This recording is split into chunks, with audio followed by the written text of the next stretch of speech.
తరువాతి శ్లోకంలో చెబుతున్నారు ఆవిడ యొక్క సౌందర్యాన్ని గురించి, అందులో ఉండే మన సామాజిక విశేషాల గురించి కూడా.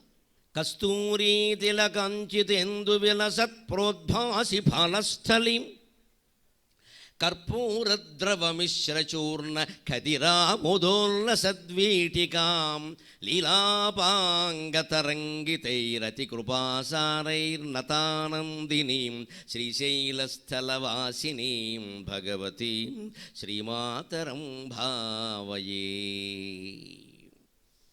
సుగంధ ద్రవ్యాలు అని ఈవేళ ప్రతి ఇంట్లోనూ నిలువుటద్దం దగ్గర 26 డబ్బాలు 36 సీసాలు కనపడతాయి. మన పూర్వం వాళ్ళు వాడిన సుగంధ ద్రవ్యాలు చూడండి, ఎటువంటి హాని కలిగించకుండా ఎటువంటి రసాయనాలు కలపని వాడారు. అవి ఇక్కడ చెబుతున్నాడు ప్రత్యేకం. కస్తూరీ తిలకాంచిత ఇందు విలసత్ ప్రోద్భాసి ఫాలస్థలీం. మన భ్రమరాంబికాదేవి యొక్క ఫాలస్థలం ఎంత అందంగా ఉంటుందంటే ఆవిడ కస్తూరీ తిలకం దిద్దుకుంటుంది. కస్తూరీ తిలకం అనే మాట మన పురాణాల్లో పురాణ పురుషుడికి ఒక ఆయనకి వాడతారు.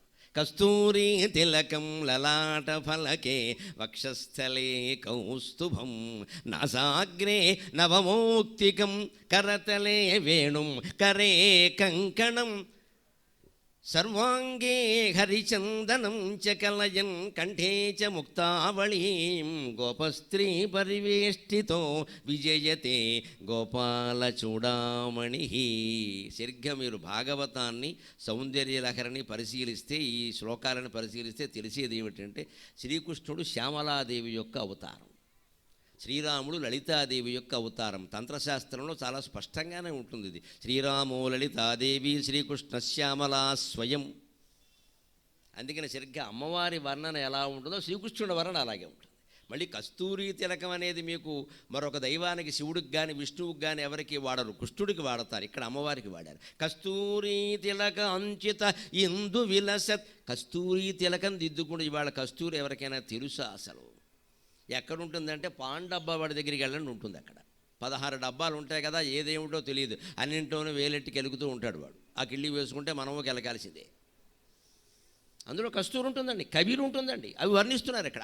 అవి వాడడం మానేశారు ఈవేళ. అసలు తాంబూలమే మానేశారు. ఒక మాట లేకుండా ఒక మాట చెబుతానండి. తాంబూలం వాడితే దంపతుల మధ్య అనురాగం పెరుగుతుంది, విడాకులు తగ్గిపోతాయమ్మా. తాంబూలం అంత గొప్పది. విడాకులు తగ్గిపోతాయి ఖచ్చితంగా. శారీరకమైన ఆకర్షణ, ముఖానికి సుగంధం వస్తుంది, అనురాగం ఆకర్షణ పెరుగుతాయి. ఆడవాళ్ళు రాసి ఇవ్వాలి, మగవాళ్ళు వేసుకోవాలి. మేమెందుకు ఇవ్వాలంటే నమస్కారం, దానికి వెళ్ళేది. ఇంకా హక్కుల కోసం పోరాడే విషయం కాదు ఇది. అదో సరదా, అదో సరసం. నేనెందుకంటే ఎవడేం చెప్పలేడు. ఇక్కడ పూర్వం అలా చేసేవారు. 80 ఏళ్ల దంపతులను చేశాను నేను, చూశాను నేను. పూర్వం ఉయ్యాల బల్ల మీద కూర్చుంటే 75 ఏళ్ళు ఈవిడికి, ఆయనకి 80 ఏళ్ళు. ఈవిడ తాంబూలం ఇలా చిలకల చుట్టి వేళ్ళకి చుట్టి ఇవ్వడం, అప్పుడు ఆ వయసులో ఆయన వేలు కొరకడం. ఏం అనురాగవరా బాబు అనుకున్నాను నేను. 80 ఏళ్ళు ఆయన.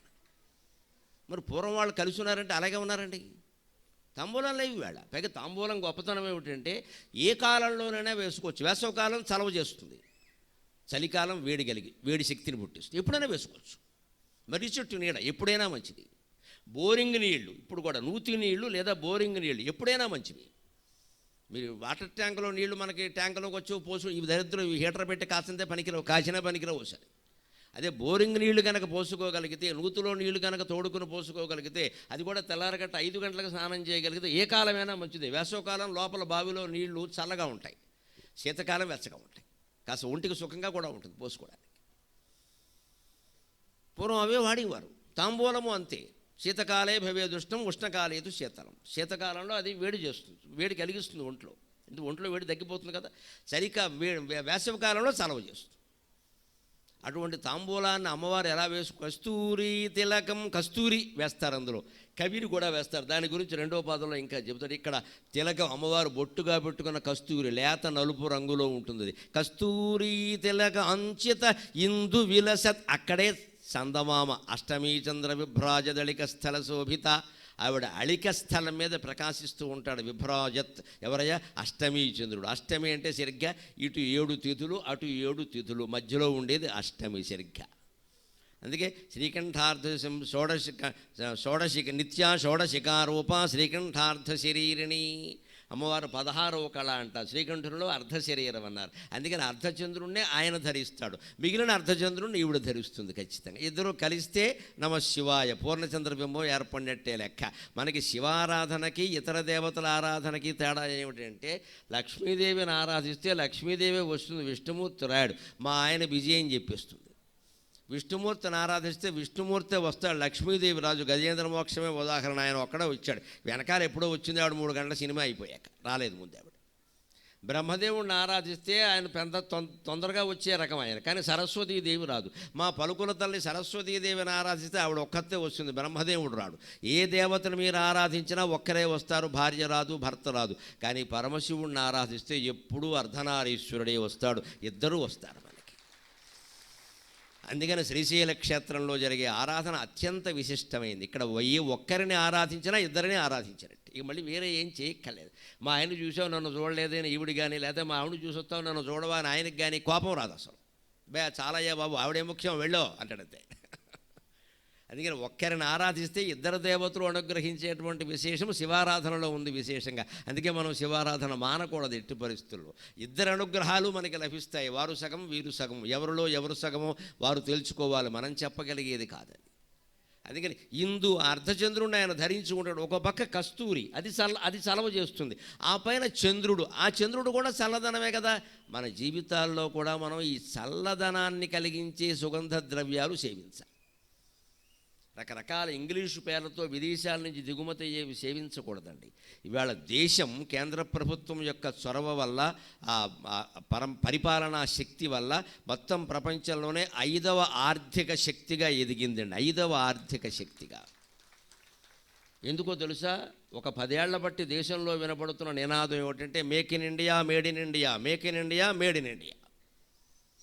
ముఖ్యంగా మొన్న దీపావళికి చైనా వాడి వ్యాపారం ఎప్పుడు బాగుండేది దీపావళికి. మన దీపావళి బాంబులు వాడమ్మడం ఏంటండి కర్మ. నాస్తిక దేశం అది. కమ్యూనిస్టులు అంటే నాస్తికులు, వాడు దేవుణ్ణి నమ్మరు కూడా. మన దీపాలు కూడా వాడే తయారు చేస్తాడు, బాంబులు వాడే తయారు చేస్తాడు.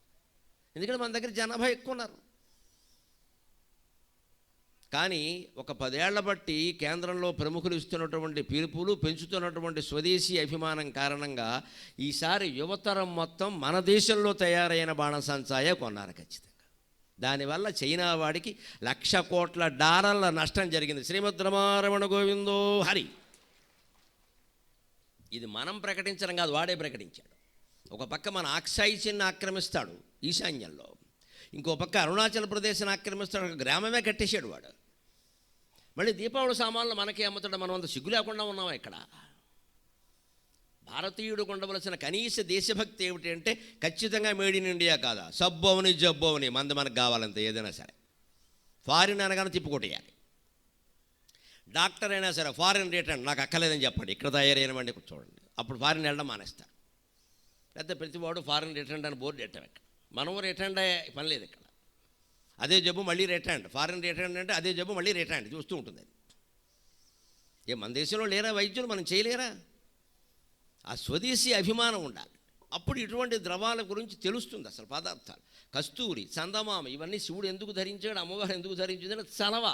మనది ఉష్ణదేశం, మనం ఈ చలవ పదార్థాలే ధరించాలి.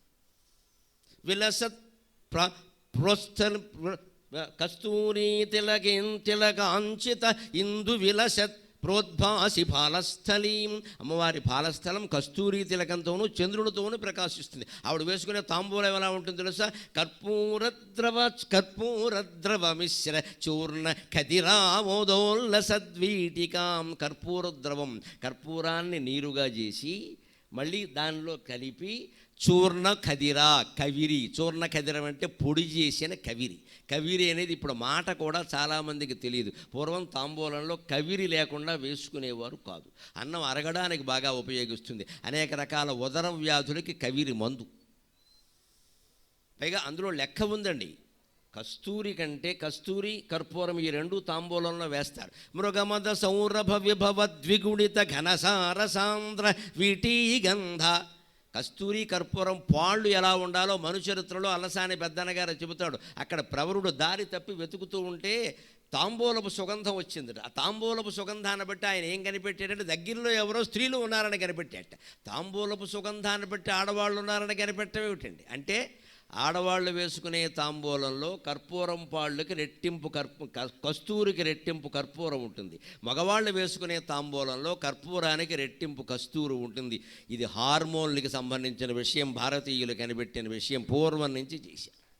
మగవాళ్ళందరూ కర్పూరానికి రెట్టింపు కస్తూరు ఉండే తాంబూలం వేసుకునేవారు, ఆడవాళ్ళందరూ కస్తూరికి రెట్టింపు పాళ్ళు ఉండే కర్పూరపు తాంబూలం వేసుకునేవారు. అందుకనే వారు సంతానాన్ని కనగలిగారు, వీరు గర్భం ధరించగలిగారు. ఇవాళ మొత్తం వీధికి 4 ఉన్నాయి సంతాన సాఫల్య కేంద్రాలు. కర్మ ఏంటంటే కస్తూరు లేదు, కర్పూరం లేదు, ఎంతసేపు సాఫ్ట్వేరు హార్డ్వేరు గొడవ కాన్ఫరెన్స్. మన కాన్ఫరెన్స్లు ఎక్కువైపోయాయి. కస్తూరు లేదు, కర్పూరం లేదు, ఏ సరసం లేదు, ఏ శృంగారం లేదు. అసలు సరసానికి శృంగారానికి సమయం లేదు మనకి. ఇక్కడ 1 గంటకు పడుకుని 9ంటికి లేచేవాడు సరసమే వాడతాడు ఇప్పుడు తలకాయ. ఖచ్చితంగా 10ంటికి పడుకోవాలి, అటువంటి ఉద్యోగాలే ఎంచుకోవాలి. చాలు, ఈ సంపాదన చాలు అనుకోవాలి. ఇక్కడ చాలదంటే ఆస్ట్రేలియా వెళ్ళిపోతాడు, ఇంకా అమెరికా వెళ్ళిపోతాడు. ఇంకా అక్కడ అసలైన పగలు రాత్రి కూడా మారిపోయారు, నిద్ర ఉండదు. ఇంకా పెళ్ళై 20 ఏళ్ళు అయింది, సంతానం లేదు. అప్పుడు ఇంక ఏడుతూ నీకు నాకు నేను లేదు, నాకు నువ్వు లేవని ఏడుస్తూ ఉంటారు. ఇక్కడ ఎందుకు వచ్చింది ఇది? ఓ సరసం లేదు, ఓ శృంగారం లేదు, ఓ తాంబూలం లేదు, అసలు మనిషి సరదాగా మాట్లాడుకుందుకు సమయం లేదు. ఎంతసేపు సంపాదన సంపాదన సంపాదన. ఈ సంపాదన ఈ చచ్చేసరికి 60 ఏళ్ళు. ఇంక వీళ్ళకి సంతానం ఎక్కడ? తలకాయ వృద్ధాప్యం వచ్చింది. యవ్వనంలో ఉన్నప్పుడే దంపతులు ఆనందంగా గడపాలి. అందుకే మన వివాహ వ్యవస్థలో 16 రోజుల పండగ పెట్టారు. గవర్నమెంట్ని కూడా 16 రోజులు సెలవు ఇచ్చేయమని చెప్పారు, వాళ్ళని కథపతిని చెప్పారు. వాళ్ళు ఆనందంగా కొత్త దంపతులు వాళ్ళు ఆనందంగా ఉండాలి. వాళ్ళ మధ్యలోకి కూడా ఎవరు వెళ్ళొద్దన్నారు, అసలు మధ్యలోంచి నడవద్దన్నారు. దంపతుల మధ్యలోంచి వాళ్ళకి ఏకాంతం కల్పించమన్నారు. ఎందుకని? సంతానం కలగాలి. ప్రజాతంతుం మాబ్జవచ్ఛేత్సీ, వేదం చెప్పినటువంటి మాట. ఈ సంతాన తంతువుని తెంచెయ్యవద్దు అన్నారు. సృష్టికి మూలం కదా సంతానం. అది కావాలని కోరుకునే వారు ఎవరు ఉంటారండి? అలా కలగాలి అంటే ఇవి ఉండాలి, ఇవి సేవించాలి. అందుకే అష్టకంలో చెబుతున్నారు, సన్యాసి శంకరాచార్యకి ఎందుకు తాంబూలం గొడవలండి, మనం బాగుండాలని. కర్పూరద్రవ మిశ్ర చూర్ణ ఖదిరామోదోల్లసద్వీటికాం. కర్పూర ద్రవంతోనూ కవిరితోనూ కలిపినటువంటి తాంబూలపు సుగంధం నీ ముఖం నుండి వెలువడుతుందమ్మా. భ్రమరాంబికాదేవి నీకు నమస్కారం. లీలాపాంగతరంగితై అతి కృపాసారైర్నతానందినీ. లీలాపాంగతరంగితై అతి కృపాసారైర్నతానందినీ. లీల అపాంగతరంగితై అతి కృపాసారై నత ఆనందితాం. నత అంటే మనం వెళ్ళి నమస్కారం చేస్తూ ఉంటామే, మనమే. నతాహ అంటే మనమే. నతులు అంటే నమస్కరించేవారు, నతిహి అంటే నమస్కారం. మనకి ఆవిడ ఆనందిని, ఆనందం కలిగించడం కోసమే శ్రీశైలంలో అవతరించింది ప్రత్యేకంగా. నమస్కరించేవారికి ఆనందం. ఎటువంటి ఆనందం కలిగిస్తుంది? ఎలా కలిగిస్తుంది ఆనందం? లీల అపాంగ తరంగితై అతి కృపాసారై. ఆవిడ లీలగా ఆ కళ్ళు తెరిచి మన కేసి చూస్తుంటే ఆ కంటి కొసలు, వాటినే కటాక్షాలు అంటారు సంస్కృతంలో. ఆ కటాక్షాల నుంచి ప్రసరించేటువంటి దయాతరంగాలు ఉన్నాయే, అవి మన మీద ప్రసరిస్తే చాలు మన సంసారాలన్నీ బాగుంటాయి, మన జీవితాలన్నీ బాగుంటాయి. ఆ అమ్మవారి కటాక్షం కోసమే దర్శనం చేసుకోవాలి. అక్కడికి వెళ్ళి ఏవి కోరికలు కోరకూడదు. దేవతలు చాలా తెలివైన వాళ్ళు. మనకే అధవలకి ఎంత తెలివి ఉంటే వాళ్ళకి ఎంత తెలివి ఉంటుంది, మనం పెట్టించారు వాళ్ళకి. ఒక కోరిక కోరామనుకో, ఆ కోరిక తీరుస్తారు. తర్వాత ఆ కోరిక ద్వారా చాలా సమస్యలు వస్తాయి, అవి ఎవరు తీరుస్తారు? అందుకని ఏమీ కోరకుండా భ్రమరాంబికాదేవి దగ్గరికి వెళ్ళి దండం పెట్టి, అమ్మా నీ దయ నాకు తెలియదు, నన్ను కాపాడు, నీ ఓరా నేను చూసుకుంటున్నాను కానీ నీకు ఎందుకే గొడవ, నువ్వు పద్యాలు పాడుకో అంటుంది ఆవిడ. మొత్తం చూసుకుంటుంది, సంసారం మొత్తం చూసుకుంటాను ఆవిడ చెబుతుంటే కొంచెం చూసుకోమని చెప్పడం అజ్ఞానం కదండి. మళ్ళీ ఇది చెయ్యమ్మా, అది చేయొద్దు, ఇది ఎలా జరగాలి, ఏం వద్దు, ఏం అడగద్దు. అసలు దేవుడి దగ్గర కోరుతున్నామంటే అజ్ఞానం. ఏమీ కోరద్దు, నమస్కారం అంతే. ఆ కటాక్షం మన మీద ప్రసరిస్తే చాలు సర్వము జరుగుతాయి. ఏది మేలో ఆవిడకే బాగా తెలుసు. బిడ్డకి ఏది మేలో తల్లికి తెలుసా, బిడ్డకి తెలుసా ఆలోచించండి. బిడ్డకి ఏదో చాక్లెట్ కనపడగానే వాడు ఒక చాక్లెట్తో మొదలు చాక్లెట్ దండ కావాలంటాడు. చాక్లెట్లు అన్నీ ఇస్తే పోయి సాయంత్రానికి టాయిలెట్లో ఉంటాడు, వీడు బయటికి రాడు, ఇంకా చచ్చి ఊరుకుంటాడు. అందుకని తల్లి ఏం చేస్తుంది, వాటిని ఎక్కడో వంటింట్లో ఓ డబ్బాలో పెట్టి మూతెట్టి, అది చేస్తే ఒకటి, ఇది చేస్తే ఒకటి, అన్నం తిన్నాకొకటి, నిద్రపోయి లేచాక ఒకటి, మొత్తం మీద రోజుకి 2, 3 ఇస్తుంది, అంతకంటే ఇవ్వదు. ఎందుకంటే వాడి క్షేమాన్ని కోరి. మా అబ్బాయి ఏదన్నా సరే నేను కాదన్నా అంటే వాడి ప్రాణాలు పోతాయమ్మా, రోగాలు వస్తాయి. తల్లి క్షేమం కోరుతుందా లేదా అర్థమే, బిడ్డ ఏమైనా అడిగిందల్లా ఇస్తుందా? అమ్మవారు కూడా మన కోరిక తీర్చలేదు, ఏదైనా మొక్కుకున్నామని కూడా తీరలేదంటే మనం ఏం అర్థం చేసుకోవాలంటే ఇది తీరవలసిన కోరిక కాదన్నమాట, అందుకే ఆవిడ తీర్చలేదు. అంతేగాని భగవద్ విశ్వాసం కోల్పోకూడదు. చప్పట్లు కొట్టిన వాళ్ళందరికీ ధన్యవాదాలు. మీకు వేదాంతం అర్థమవుతోంది, మీరు ఆనందిస్తారు, మీరు వృద్ధిలో ఉంటారు. అర్థం చేసుకోవలసిన విధానం ఇది. కోరికలు తీరతాయనగానే మోగించడం కాదు. ఇక్కడ తీరలేదు అంటే అర్థం ఏంటంటే అది తీరాల్సిన అవసరం లేదు, అందుకే తీర్చలేదు ఆవిడ. లేదా సర్వసమర్థురాలండి. కర్తుం అకర్తుం అన్యథా కర్తుం అంటారు దేవీ భాగవతంలో. ఏదైనా అనుకున్నది అనుకున్నట్టు చేయడానికి. అకర్తుం ఇది చేయొద్దమ్మా అంటే చేయకుండా ఉండడానికి. అన్యథా కర్తుం ఇది ఇలా జరగాలి కానీ ఇంకోలా జరగాలమ్మా, జరగాలి పని జరగాలి కానీ ఇంకోలా జరగాలమ్మా అది కూడా చేయడానికి సమర్థురాలైన ఆవిడ మన కోరిక తీర్చలేదే, మన మొక్కు తీరలేదంటే మనం భగవద్ విశ్వాసాన్ని కోల్పోకూడదు. అది తీరవలసిన అవసరం లేదన్నమాట. ఇంతకంటే గొప్ప సంపద ఏదో మన కోసం సిద్ధంగా ఉందన్నమాట. ఈ ఆలోచన వస్తే జీవితం అంతా మనస్తత్వ శాస్త్రవేత్తలు చెబుతున్నట్టుగా పాజిటివ్ థింకింగే, ఇది అనుకూలమైన ఆలోచన. అంతేగాని ప్రతిదానికి ఏదో విశ్వాసం కోల్పోవడం, మతాలు మారిపోవడం ఏమన్నా పిచ్చా ఇదేమన్నా? ఇక్కడ తీరని కోరికలు ఇంకో చోట తీరతాయా? కోరికల కోసమా జీవితం అసలు? అందుకని ఆవిడికి మన జీవితాన్ని అప్పగిస్తే ఎప్పుడూ బాగానే ఉంటామండి. అందుకని లీలాపాంగ తరంగితై అతి కృపాసారై, కృప మామూలు కృపగా అతి కృప, నువ్వు భరించలేనంత సంపదిస్తుంది ఆవిడ. ఒక్కోసారి మనకి విసిగెత్తిపోయి అయ్యి బాబాయ్ ఏం చేసుకోవాలో తెలియట్లా, ఏం చేసుకో, ఎందుకు డబ్బు ఎక్కువైన కొద్దీ బ్లాక్ మనీ పెరిగిపోతుంది. అకౌంట్లో చూపిస్తే మరి ఎన్ని పనులు కట్టాలి కదా, కట్టడం మనకి ఇష్టం ఉండదు, సంపాదించడం ఇష్టమే కానీ కట్టడం ఇష్టం ఉండదు. అందుకని ఏం చేస్తాం, ఎక్కడో దాస్తాం, ఎవడో వస్తాడో తీసి పారేస్తాడు, మొత్తం పరువు పోయింది.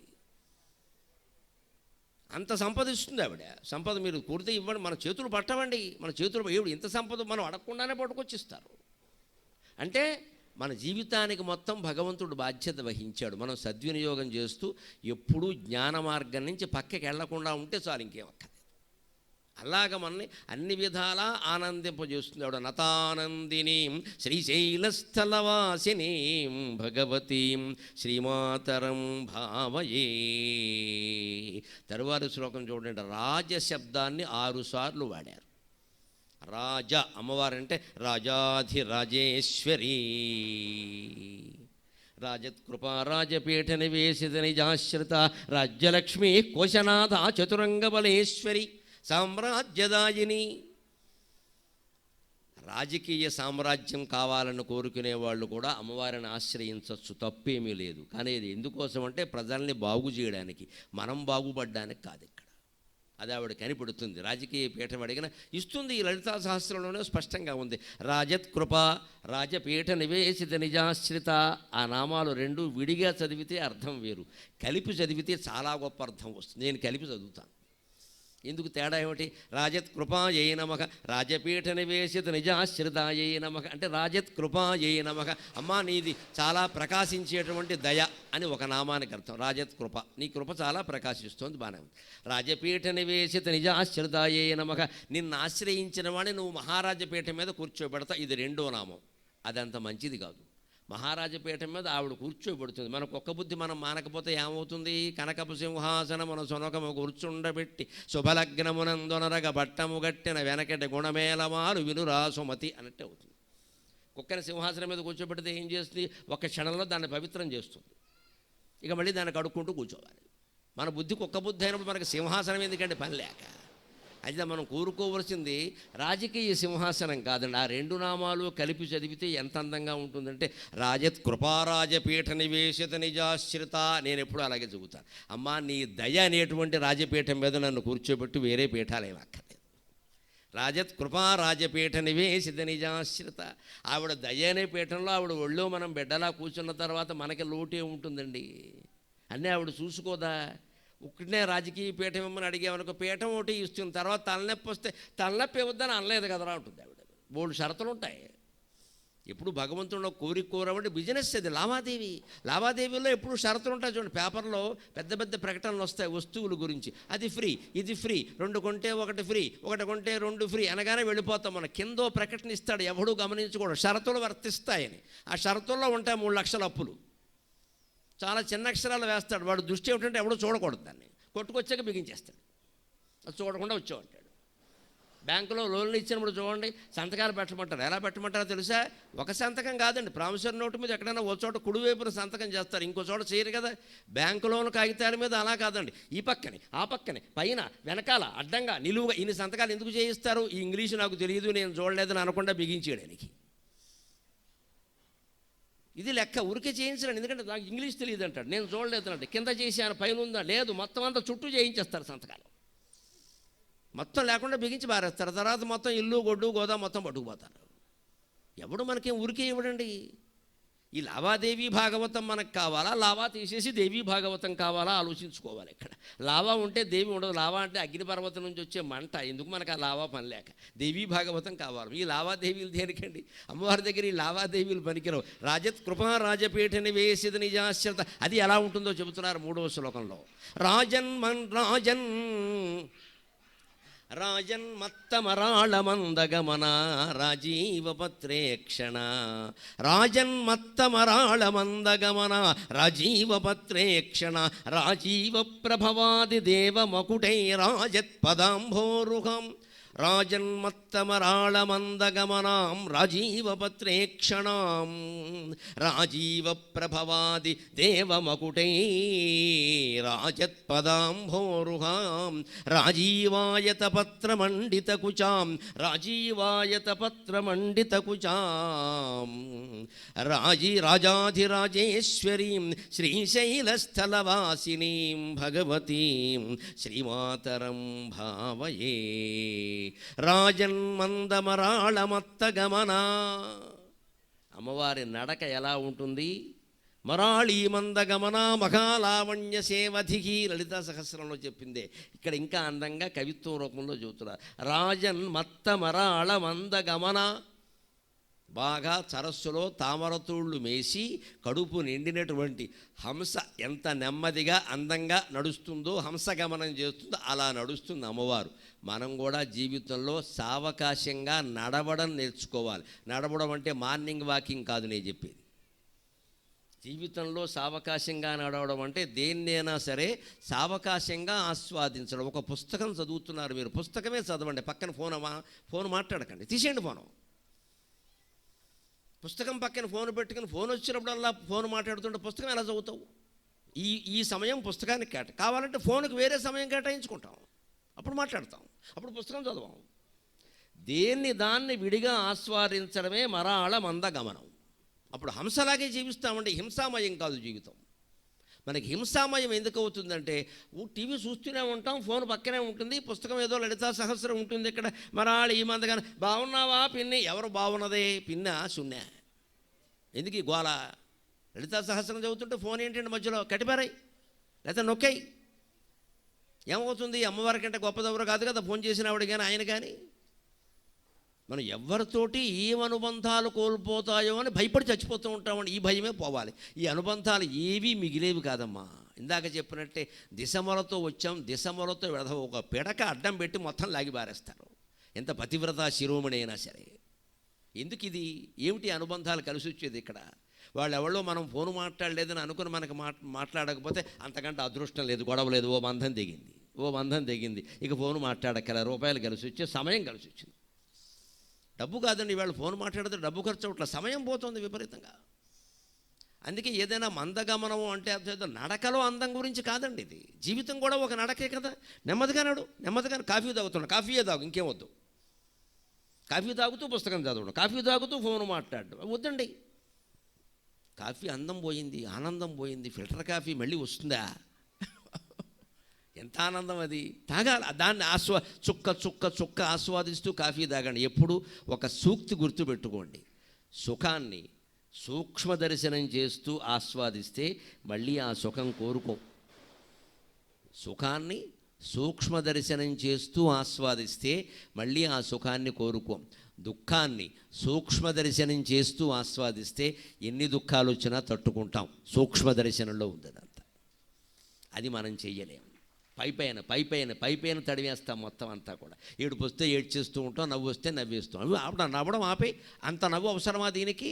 ఆలోచించు. అవసరం లేదని తెలిసిపోతుంది. అలాగే దుఃఖం వచ్చింది, అంత దుఃఖం అవసరమా? ఇది అంత దుఃఖం అవసరమా? కింద పడి పుర్లి ఏడవాలా? అంత అవసరమా? పోనీ అన్ని రోజులు అవసరమా? అంత డిప్రెషన్లోకి వెళ్ళిపోవాలా? అంత ముఖ్యమైన విషయమా? అంత ముఖ్యమైన బంధమా? ఈ బంధం ఎంత గొప్పదైనా, కొడుకైనా, కోళ్ళైనా, భర్త అయినా, భార్య అయినా పుట్టుక నుంచి ఉన్నారా మనకేమన్నా? తర్వాతే కదా వచ్చింది. భార్యని ఎంత ప్రేమించినా, భర్తను ఎంత ప్రేమించినా, వాళ్ళు ఎప్పుడో 25 ఏళ్ళకో 30 ఏళ్ళకో వచ్చారండి. అంత పొర్లి ఏడవలసిన పని ఏమిటి? ఏడిస్తే వస్తారా పోనీ? ఇదే దుఃఖాన్ని సూక్ష్మ దర్శనం చేయడం అంటే. మనం పైపైన ఏడిచేస్తూ ఉంటాం, అలాగో దొల్లి పడిపోతూ ఉంటాం. ఇక్కడ డిప్రెషన్లోకి వెళ్ళిపోతాం, అనారోగ్యం. పోయాడు వీళ్ళకి వచ్చింది రోగం ఎక్కడ? దుఃఖాన్ని సూక్ష్మ దర్శనంతో ఆస్వాదిస్తే ఎన్ని దుఃఖాలు వచ్చినా తట్టుకుంటాం. సుఖాన్ని కూడా సూక్ష్మ దర్శనంతో ఆస్వాదిస్తే మళ్ళీ ఆ సుఖం కావాలని కోరుకోం. ఉంటే ఉంది, లేకపోతే లేదు. మళ్ళీ మనం సుఖాలు ఎందుకు కోరుతా ఉంటే సూక్ష్మ దర్శనం లేదు, పైపైనే చూస్తున్నాం మనం. దుఃఖం రెండోసారి వచ్చినా, వేరే దుఃఖం వచ్చినా ఎందుకు తట్టుకోలేకపోతున్నాం అంటే సూక్ష్మ దర్శనం లేదు, దాన్ని పైపైనే చూస్తున్నాం. అన్నిటికీ మూలము సూక్ష్మ దర్శనం. అదే తత్వదర్శనం. తత్వవేత్త కానప్పుడు మనిషి ఎన్నైనా ఒకటే. కవి అయినా, పండితుడైనా, గాయకుడైనా, నాయకుడైనా, చివరికి everyone should become a philosopher. ప్రతివాడు తత్వవేత్త కావలసిందే. తత్వం తెలియకపోతే తత్తిగుడికి అయిపోతాడు అన్యాయంగా. భగవతత్వం తెలియకపోతే మొత్తం జీవితం నాశనం. నువ్వు ఏం చేయి, ఫిజిక్స్ కెమిస్ట్రీ ఎన్ని శాస్త్రాలైనా చదువు, ఫిలాసఫీ చదివావా? నువ్వెవరో నీకు తెలుసా? నేను అంటే ఏమిటో తెలుసా? ఆ 2 అక్షరాలు తెలియకపోతే మిగిలిన జీవితం అంతా దండగా. ఈ శరీరం అయితే కాదు, ఈ మనస్సు అయితే కాదు, బుద్ధి అయితే కాదు, తెలుసు మరెవరు? తేలాలే. ఇవాళ కాకపోతే రేపైనా తేలాలి. దానికోసం తీవ్ర తపన పడ్డమే తపస్సు అండి. అందుకని మరాళి మందగమన అంటే ఏదో అందంగా నడవడం, ఎవరినో ఆకర్షించడం కాదండి. ఇక్కడ ఏదో ఎత్తు హై హీల్స్ బూట్లో ఏవో ఇవన్నీ సమస్యలు కాదండి. అక్కడ జీవితాన్ని సావకాశంగా హంసలాగా, సరోవరంలో తిరిగే హంసలాగా ఆస్వాదించడం. మా చల్లటి సరోవరంలో తిరిగే హంస చూడండి, నెమ్మదిగా పెడుతున్నాడు, అది పరిగెట్టదు, అది చాలా నెమ్మదిగా పెడుతుంది. అంత సావకాశాన్ని మన జీవితాల్లో మనం కలిగించుకోవాలంటే సంపాదన యావ తగ్గించుకుంటే కలుగుతుంది. నెలకి 1,00,000 కాదమ్మా, 2 లక్షలు వచ్చినా సరిపోవట్లేదు ఇవాళ కుటుంబానికి. 2 లక్షలు వచ్చినా సరిపోవట్లా. వాడెవడికో 4 లక్షలు వచ్చాయని ఆలోచిస్తున్నాడు ఇక్కడ. వాడెవడికో క్యాన్సర్ వచ్చింది, నీకు రాలేదుగా, ఆనందించు. 4 లక్షలు వచ్చిన వాడు క్యాన్సర్ కూడా వచ్చింది. మరి క్యాన్సర్ రావద్దు, 4 లక్షలు రావాలంటే వస్తాయండి. విస్తరాకు ఉండాలండి, మధ్యలో కుట్టే పొల లేకుండా విస్తరాకులు ఉండవండి. నువ్వు ఆ కుట్టు పొలాలు లోపలికి వెళ్లకుండా విస్తరాకులు అన్నం తినాలి నైపుణ్యంగా, కానీ పొలాలతో కొట్టకుండా విస్తరాక ఉండదు. కావాలంటే కంచం పెట్టుకో. జీవితం అంటే కుట్టు పొలాలు విస్తరాయి. దాంట్లో కొన్ని కుట్టు పొలాలు ఉంటాయి, అవి నోట్లోకి వెళ్ళకుండా జాగ్రత్తగా చూసుకోవాలి అన్నం తినాలంటే. లేకపోతే పళ్ళెం పెట్టుకో, ఇనపళ్ళెం పెట్టుకో, బంగారం పళ్ళెం పెట్టుకో, తినేవడొద్దన్నాడు. విస్తరాకులు అన్నం తింటూ కుట్టు పొలాలు ఉండొద్దండి అంటే అలాగా. గొంగట్లో అన్నం తింటూ వెంట్రుకలు ఉండొద్దండి. ఏముంటాయి గొంగట్లో? వెంట్రుకలు ఉండకపోతాయి, వేరుశనక్కాయలు ఉంటాయి. వీటికి మన జీవితాన్ని మనం పాడు చేసుకుంటే హంసగమనం చేత కావట్ల, హింసగమనం ఇక్కడ. రాజన్మత్తమరాళమందగమనాం రాజీవపత్రేక్షణాం. పద్మాల తామరపు రేకులు ఎంత విశాలంగా ఉంటాయో మన భ్రమరాంబికాదేవి నయనాలు అంత విశాలంగా ఉంటాయి. కళ్ళు విశాలంగా ఉంటాయంటే అర్థమండి, మన దృష్టి విశాలం కావాలి. ఊరికే ఈ కళ్ళ రెప్పలు విశాలం కావడం, వాటికి మళ్ళీ కింద పైన నల్లగా దిద్దేయడం, కనుబొమ్మలు కూడా దిద్దేయడం. హిరణ్యకశ్యపుడు కనుబొమ్మల్లో ఉంటున్నాయి ఇప్పుడు ఆడ మగ అందరికి కూడాను. పూర్వం రాక్షసులకు కూడా ఇంత కనుబొమ్మలు ఉండేవి కాదు, అలా దిద్ది బారేస్తున్నారు మొత్తం. ఇక్కడ ఏదో పెద్ద స్కేలెట్టి గీసినట్టే. అంత అవసరమా కనుబొమ్మల దిద్దడం ఏంటండి? బుద్ధి లేని పని. అసలు జీవితాన్ని దిద్దుకునేవాళ్ళు లేరు, మనస్సును దిద్దుకునేవాళ్ళు లేరు, చేసిన తప్పును దిద్దుకునేవాళ్ళు లేరు. కనుబొమ్మలు దిద్దుతారు, కళ్ళు దిద్దుతారు, పళ్ళు దిద్దుతారు, అన్నీ దిద్దుతారు. ఇక్కడ దేనికి ఈ ప్రదర్శన? ఎందుకు వచ్చింది? ఎన్నేళ్ళు వచ్చినా ఇదే యావా. ఈ దిద్దడాలు మానేస్తే బోల్డు జీవితం కలిసి వస్తుంది, మనకి బోల్డు సమయం కలిసి వస్తుంది. స్నానం చేసినప్పుడు మొహం కడుక్కున్నప్పుడు కాస్త 2 వేళ్ళు ఇలా తడిపి ఇలా అనుకుంటే కనుబొమ్మలు బ్రహ్మాండంగా ఉంటాయి. మన్మధులు కనుబొమ్మల్లో ఉంటాయి, ఏం అక్కర్లేదు. ఇంకా దానికో రంగులు వేసేసి అవి అద్దేసి, దానికి ఏవో పైన ముచ్చిరేకులు కూడా అద్దేసి మొత్తం కృత్రిమం చేసుకున్నాం జీవితాన్ని. దానికి మళ్ళీ బోల్డు ఖర్చు పెట్టి ఇంత చేసి బయటికి వెళ్ళాక ఎవరు మేకప్ చేశారు, అయిపోయింది, గాలి తీసేశారు మొత్తం. అడుగుతున్నారు, నీ అందం గురించి ఎవరు అడగట్లేదు, ఎవరో మేకప్ చేశారని అడుగుతుంటే వాళ్ళకి డిమాండ్ పెరిగింది. నీకేమైంది? డబ్బులు పోయాయి. ఎవరైనా మన అందాన్ని చూసి మెచ్చుకోవడం అంటే ఎంత బాగున్నారండి మామూలుగానే అంటే అది నిజమైన అందం లెక్క. ఏం పూశారండి, ఏం చూశారండి, ఎవరు చేశారండి అంటే మనం డౌన్ అయిపోయినట్టు లెక్క. ఏమీ లేకుండా కేవలం తిలకం పొట్టుతో కుంకం పొట్టుతో అందంగా ఉండలేమా? అందంగా ఉన్న వాళ్ళందరూ ఆనందంగా ఉంటారో లేదో నాకు తెలియదండి, కానీ ఆనందంగా ఉన్న ప్రతి వాళ్ళు అందంగా ఉంటారమ్మా, అనుమానమే లేదు. అక్కడ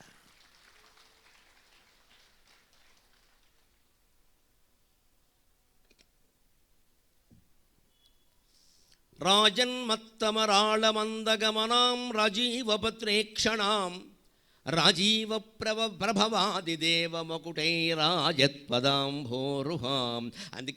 అందుకే అమ్మవారు మణిద్వీపంలో ఇలా హాయిగా కాలిలా పెట్టు శ్రీమాత శ్రీ మహారాజ్ఞి శ్రీమత్సింహాసనేశ్వరి చిదగ్నికొండ సంభూత దేవకార్య సముద్యత ఉద్యద్భాను సహస్రాభ చతుర్బాహు సమన్విత అన్నట్టుగా ఇలా కూర్చుంటే కింద ఉండేవాళ్ళు ఎవరండి? పంచబ్రహ్మస్వరూప పంచప్రేతాసనాసీన పంచబ్రహ్మస్వరూపిణి బ్రహ్మ విష్ణువు వీళ్ళందరూ ఇంద్రుడు అక్కడ పడి ఏడుస్తూ ఉంటారట. ఎలా ఏడుస్తారో శంకరాచార్య సౌందర్యలహరిలో చెబుతారు. అదే చెబుతున్నారు ఇక్కడ. రాజీవ ప్రభవాది, రాజీవం అంటే పద్మం, రాజీవ ప్రభవుడు అంటే పద్మం నుంచి పుట్టినవాడు బ్రహ్మ. ఆది దేవ మకుటై, బ్రహ్మ విష్ణువు ఇంద్రుడు మొదలైన వాళ్ళ కిరీటాల చేత రాజత్ ప్రకాశించే పదాంభోరుహాం, అమ్మవారి పాదపద్మాలు ప్రకాశిస్తున్నాడు. అంటే ఈ సృష్టి చేసేవాళ్ళు, సృష్టిని నడిపించేవాళ్ళు, మొత్తం స్వర్గాన్ని పరిపాలించే వాళ్ళు అందరూ ఎక్కడున్నారు రండి? తల వంచి కిరీటంతో సహా తల వంచి అమ్మవారి పాదాలకు నమస్కారం చేస్తున్నారమ్మా. మనం ఆశ్రయించాల్సింది ఆవిడనా వీళ్ళనా? ఓ కలెక్టర్ గారు ఆఫీసులో కలెక్టర్ గారు మనకు స్వయంగా తెలుసు అన్నాక కలెక్టర్ గారు క్యాంప్ క్లర్క్ గొడవ మనకు అనవసరం. వీడేవాడు మధ్యలో ఇక్కడ సీసీ బీసీ అంటూను. కలెక్టరే మనకు తెలుసు కదా, నేరుగా ఫోన్ చేస్తాం, మనం పని చేసుకుంటాం ఇక్కడ, అంతే కదా. అమ్మవారు మనకు తెలుసున్న తర్వాత మళ్ళీ బ్రహ్మ విష్ణువు ఇంద్రుడు ఈ మనుషులు మనకు అవసరం లేదండి అసలు. వాళ్ళందరూ ఈవిడ పాదాల దగ్గర పడి ఏడుస్తూ ఉంటారు. ఇక్కడ వాళ్ళని దాటుకుని వెళ్ళిపోతుంది ఆవిడ. కళత్రం వైధాత్రం గతి